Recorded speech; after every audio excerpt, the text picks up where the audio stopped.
میں دے رہا ہوں تجھے خود سے اختلاف کا حق، میں دے رہا ہوں تجھے خود سے اختلاف کا حق، یہ اختلاف کا حق ہے مخالفت کا نہیں۔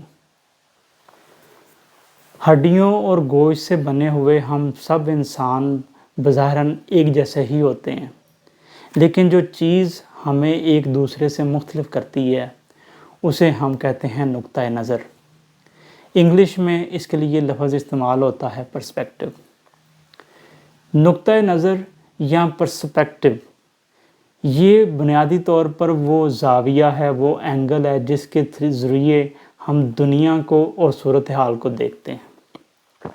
اگر آپ نے اپنی آنکھوں پہ وہ بلیک کلر کے گلاس لگائے ہیں تو آپ دیکھیں گے آپ کے ارد گرد جو ماحول ہے وہ بلیکش ہو جاتا ہے، اس کا جو ویو ہے وہ بلیک نظر آتا ہے۔ اسی طرح آپ جب اپنی آنکھوں پہ براؤن کلر کے گلاسز لگاتے ہیں تو آپ کی آنکھوں حالانکہ منظر سیم ہوتا ہے لیکن اس میں جو ہے وہ براؤنش ویو آ جاتا ہے۔ یہ بیسیکلی ایک پرسپیکٹو ہے، یہ ایک اینگل ہے، یہ ایک پردہ ہے جو کسی بھی صورتحال میں ہمارے سامنے آ جاتا ہے۔ اس کو مزید سمجھنے کے لیے ایک عام اور سادہ مثال لیتے ہیں۔ فرض کریں کہ آپ دو لوگ ہیں اور آپ کے سامنے جو ہے وہ ایک گلاس پڑا ہے جس میں پانی ہے اور جو مکمل نہیں ہے، تو ایک انسان ممکن ہے کہ اس گلاس کے بارے میں یہ رائے رکھے کہ یہ جو گلاس ہے یہ پانی سے آدھا بھرا ہوا ہے، جو کہ درست ہے۔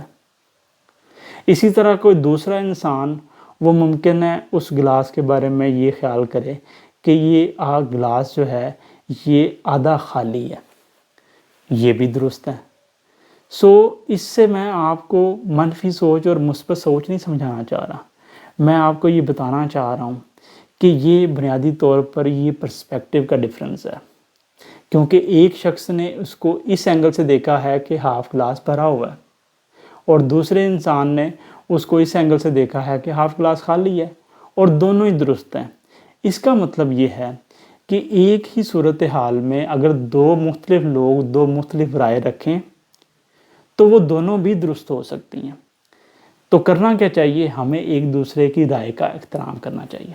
وہی کلیہ ہماری زندگیوں پہ رائج ہوتا ہے۔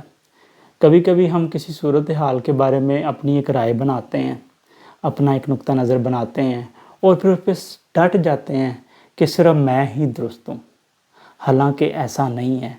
ایک صورتحال تک پہنچنے کے لیے مختلف راستے ہو سکتے ہیں، مختلف زاویے ہو سکتے ہیں، لہٰذا یہ جو سٹک ہو جانا ہے، یہ جو آپ کسی چیز پہ فکس ہو جاتے ہیں، یہ نقطہ نظر کا محدود ہونا ہے۔ نقطہ نظر کا محدود ہونا سوچ کا محدود ہونا ہے، اور یہ سوچ کا محدود ہونا انسانوں کے اندر اختلافات کی سب سے بڑی وجہ ہے۔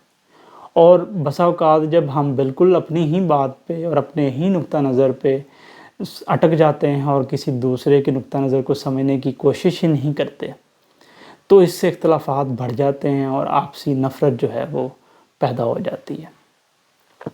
اچھا، یہ نقطہ نظر جو ہے وہ بنتے کیسے ہیں؟ لیکن نقطہ نظر ہمارے جو بچپن کے حالات، واقعات اور جو ماحول ہمیں زندگی میں ملتا ہے اس سے ہماری سوچ کا ایک اینگل سیٹ ہوتا ہے، اسی حساب سے جو ہے وہ ہم چیزوں کو پرسیو کرنا سٹارٹ کر دیتے ہیں۔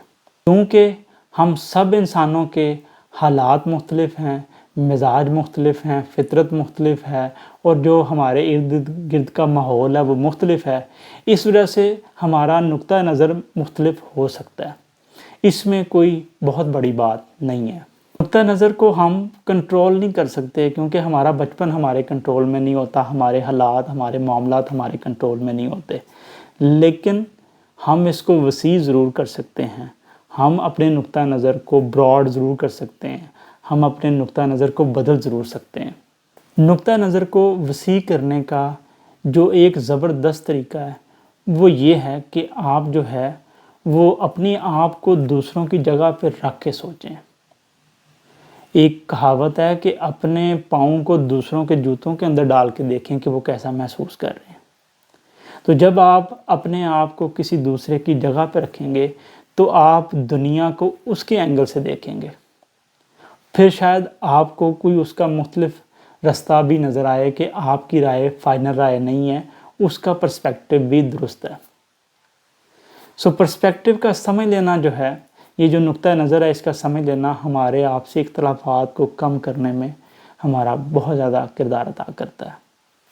لہٰذا نقطہ نظر کو سمجھیں، دوسروں کی رائے کا احترام کریں، تو زندگی میں جو ہے وہ خوبصورتی آئے گی اور آپسی اختلافات کم ہوں گے اور محبت کا معاشرہ پروان چڑھے گا۔ شکریہ۔